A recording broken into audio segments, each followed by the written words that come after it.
Forget about plastic pollution and greenhouse gas emissions for just 1 second. Biodiversity loss is arguably the greatest threat that we as humanity face. See, humans are dependent on healthy food, and the health of our food is dependent on biodiversity, which means we're dependent on biodiversity, just as it's dependent on what we do, or rather what we don't do. We're either part of a thriving global ecosystem, or we're undermining it, and we've been doing the latter for over a century now. Hey everyone, I'm Amber from Sustainable Jungle, where we share sustainability tips, tricks, hacks, products, brands, and stories to better our planet, and we can't put the B in better without biodiversity. Short for biological diversity, biodiversity refers to the variety of living things in a given environment or ecosystem.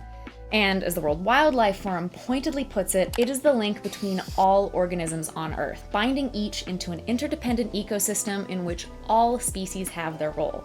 It is the web of life. This is something we forgot about. Living our day-to-day lives, we've forgotten about how important this is, and we're losing it at a mind-blowing rate.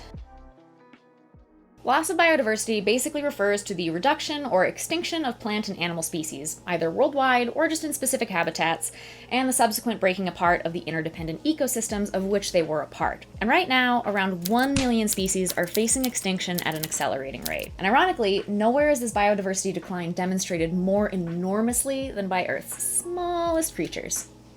Insects. A review of historical reports revealed that a shocking 40% of all insect species are facing extinction within the next few decades. The Living Planet Index, which monitors population trends and acts as an early warning indicator, showed that an average 69% decline among the monitored species between 1970 and 2018.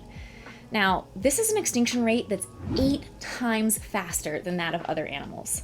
These decreases are especially prominent in areas of mass agriculture, where pesticides, insecticides, herbicides, and fertilizers adversely affect butterflies, moths, bees, worms, and beetles, including the dung beetle, which does a really important job of removing animal waste. And insects aren't the only victims to land development here either. Orangutan numbers have dramatically decreased in recent years, so that all 3 species are now considered critically endangered. This is mainly due to habitat-destroying palm oil plantations, which is one of our main motivations here at SJ to seek palm oil-free products. Additionally, mammals such as elephants and rhinos are falling victim to poaching, and although making up less than 1% of the ocean floor, coral reefs are one of the planet's most biodiverse ecosystems, and they're actually home to more than 25% of all marine species. More than 1 million people benefit directly from these important ecosystem services, and they act as storm barriers, they prevent coastal erosion and flooding, and they're a potential source of new medicines. And yet, around 14% of the global coral population was lost between 2009 and 2018. Experts now believe that we are in the midst of Earth's 6th mass extinction, a rate that's potentially thousands of times faster than any preceding period. But unlike other previous extinction events caused by natural phenomenon, think asteroids and volcanic eruptions, this one is driven purely by human activity. Primarily the unsustainable use of land, chemical-driven agriculture, water and energy use, and climate change. Now, this all sounds pretty concerning academically, but the problem still feels like it's kind of out there and doesn't really impact us personally on the day-to-day. Like, we still buy our food at the grocery store and Amazon orders, and nothing is changing at my doorstep, so why do I care? Well, to put it simply, small disruptions over time can lead to big problems. Like, really big problems. So once again, nothing demonstrates this more clearly than our creepy crawly friends. More than 1 million species are facing extinction over the next couple of decades, and half of them are insects. But they're just bugs, right? Bugs aren't nearly as concerning as, say, a growing garbage island in the ocean that's already the size of Texas, right? Wrong. Insects are responsible for an array of very essential services that keep us alive. They're decomposers, soil aerators, and pollinators, key contributors to our food supply. In fact, 75% of plants and 35% of food crops rely on pollinators. So the devastation of insects will also trigger a domino effect all the way up the food chain, starting with insectivores like birds, reptiles, amphibians, and fish, and eventually the carnivores that eat them, humans included. So whether you're a vegan or a carnivore, it doesn't matter. The destruction of insects will wipe out all of our food. And that's really just the tip of the antenna as to what insects do. You'll also find them treating water, limiting erosion, and controlling invasive species, as well as commercial services such as providing new chemicals, monitoring habitat quality, and biocontrol activities. I really can't stress how important it is to understand this, because not enough people do. And I get it. There are a lot of really pressing environmental issues bearing down at us from all sides, so it's really easy to get caught up in talking about more immediate, tangible aspects like the climate crisis, plastic pollution, emissions. aka things that are measurable. It's easy to say, this thing reduces our carbon footprint by X tons of CO2, or buying this product stops how many plastic bottles from hitting the landfill each year. We've all heard these claims from our sustainable brands that we love, and it's great, but it's blinding us to this big, overarching issue, and it's a lot harder to quantify how our small-scale actions have an impact on something so grand scale as biodiversity. Doing X doesn't necessarily mean that you save Y amount of species. But here's the thing. Biodiversity is interconnected to all of those other things. Healthy ecosystems equal a healthy planet. We need healthy soil full of biodiverse microorganisms and pollinators for food production, clean water, clean air, medicines, and fuel even.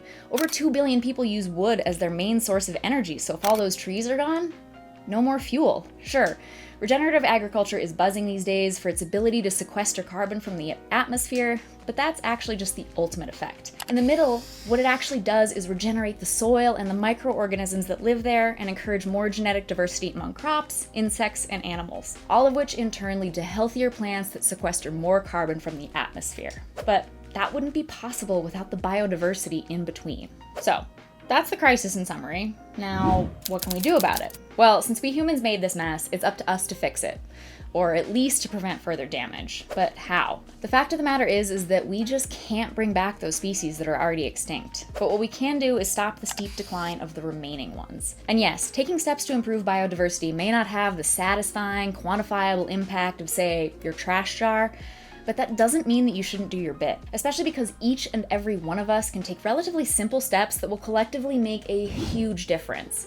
And here are some ones that you can do to get started. Number 1, buy organic foods.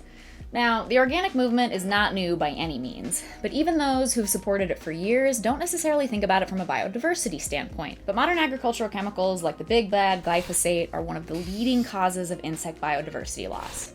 I mean, think about it.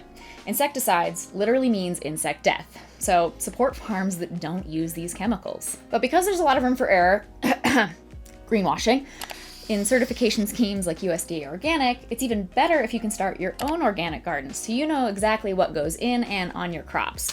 Prioritize heirloom seeds, and you can watch our other videos on these, which I will link to in the description below. And that'll tell you a little bit about why you should choose them and why they matter, especially in terms of biodiversity. And be sure that you're going to manage your gardens and green spaces in a way that supports beneficial insects and doesn't pollute the environment with chemical inputs. Instead, deter pests naturally through careful companion planting or using natural additives like cinnamon, which repels ants, and eggshells, which repels beetles, slugs, and snails. All without killing them, I might add. So while we're talking about your backyard, let's cool it with this obsession that we have with perfectly manicured lawns. Choose ecosystems over aesthetics. And lawns are some of the most unhealthy ecosystems that we have. They waste water and kill tons of plant and insect life with chemical treatments, all to maintain that perfect green. At the very least, practice no mow May, because this is when pollinators are coming out and especially need your support. So instead of mowing down those dandelions, leave them for a month because they provide crucial food for bees. Better yet, ditch the lawn altogether. Instead, wild landscape your yard, and you can still obtain that carefully curated look with a nice rock garden interspersed with all kinds of native plant species. But be careful to avoid invasive species to your area, as this is actually contributing to loss of biodiversity too. And choose pollinator-friendly plants like bee balm, calendula, heliotrope, salvia, and more. You can also go for plants that bloom at different times or just stagger your planting times. This is a practice called succession planting, and it means that you can provide constant food for pollinators throughout the growing season. You can also add extra landscaping features to provide homes and shelter for insects. You could build an insect hotel like I have here, or just do something as simple as leaving dead tree trunks to become a home for beetles and bees. Since insects are the linchpin to our ecosystem, actively supporting them, or at the very least not indiscriminately eradicating them, is a good choice. That barn spider that's harmlessly hanging out in a web above your porch, leave him be. He won't hurt you, but he will help manage harmful insect populations like mosquitoes. And yes, some insects are harmful and pose a threat to us. I live in an area where we have hobo spiders, and I'm never thrilled about finding one in my house. But if you don't have to, don't kill our little 6- and 8-legged friends. My 6th tip for you today to help increase biodiversity is to compost your food waste. Sorry, not sorry if you're tired of hearing us talk about the magic of composting on our channel, but I really cannot stress how powerful this simple practice is. Remember, soil health is interlinked with biodiversity, and the best way that we can improve it is to give back to the soil that which we take from it. So after your garden gives you all that organic bounty, compost the waste at the end of the season and feed it back into that same garden the next year to help regenerate it. And my personal favorite way to increase biodiversity? Eat more food. Now, if that's not the earth-saving advice we've all been waiting to hear, I don't know what is. Now, I'm not saying throw on a pair of baggy sweatpants and head to an all-you-can-eat buffet. I am saying that we should all try new and responsibly grown foods. The thing is, many of us fall into really simple dietary patterns. In fact, of the 6,000 different plant species that have been cultivated for food throughout history, 66% of modern crop production is for only 9 crops. No wonder we've lost more than 75% of genetic diversity in our agricultural crops since 1900. And history has taught us of the fragility of food systems that rely on these monocrops. The Irish potato famine is one example, when a fungal disease wiped out the entire country's potato crop. So instead, aim to buy more locally grown, wild, or heirloom varieties of food, even if it means buying things that you've never really heard of. Trade potatoes for sunchokes, or spice up a salad with seaweed and nasturtium flowers instead of radishes. Swap out boring old rice for amaranth or millet. For more diverse-friendly diet ideas, we're going to link to the World Wildlife Fund's list of Future 50 foods in the description below, and that should give you a lot of good places to start. And above all, we just need to stop seeing the world as a resource that exists purely for human use. After all, if humans suddenly disappeared, the Earth would return to its natural flourishing state. If plants and insects disappeared, well, that spells disaster for all of life on Earth. So please, help us spread the word about this all too often ignored aspect of sustainability by boosting this video with a like and subscribing to our channel if you haven't already. And please, let me know in the comments what you think about the current biodiversity crisis and what you're doing to help. Once again, I'm Amber from Sustainable Jungle. Thanks for tuning in today, and I can't wait to see you next time.